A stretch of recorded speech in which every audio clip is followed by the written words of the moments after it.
I think going through what we went through, the biggest thing would be just to ask as many questions as you can, whether that's with an NG tube or a G tube, whatever that is. Really understand the commitment, time commitment, any side effects. And I think I would push for what is the end goal here. Like if my end goal is to have my child eating normally eventually, how can we get there? Because those are things I didn't really ask. I think you're in such a daze when you're there that you're just kind of going, you're in survival mode, you're going along with what you're supposed to be doing, and that's your focus.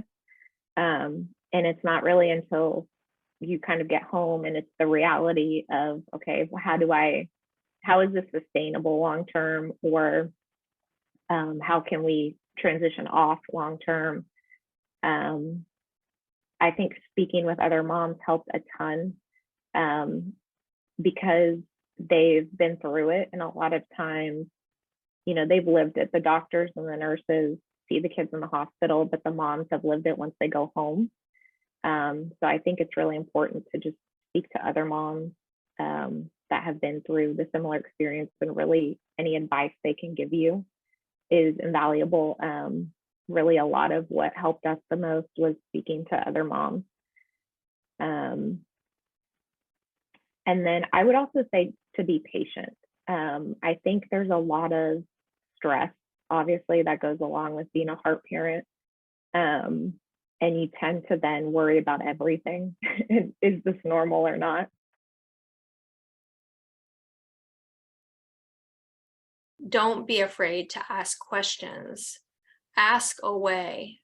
Feeding is one of those things when you're sitting there hoping your child will survive that you really don't think about too much, because survival is your top priority.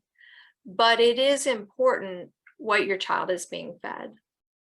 So ask questions until you understand. Other thing that I would suggest is make sure that if something someone says or says you should do feels uncomfortable to you or wrong to you, you first ask a lot of questions and understand why they are saying what they're saying.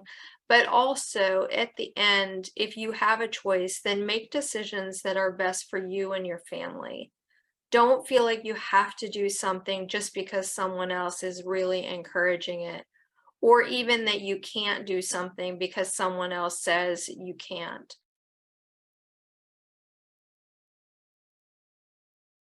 I would like new parents to know that they are enough, and all they need to do is the best they can do.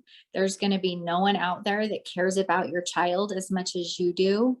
You need to always follow your instincts and your guts, and don't ignore those feelings. If you have something telling you that there is something going on or that something isn't right, make sure you follow that and try to figure out what is going on and get your child help. I would also say that it's super important to take a break, take time for yourself, find a good support system. It's overwhelming enough to be a new parent, but to be a new parent with a child with a medical issue like a heart defect, it's extra stressful, it's extra wearing. You just need a break sometimes, and you need to be able to have somebody that you can trust that can help you be able to do that.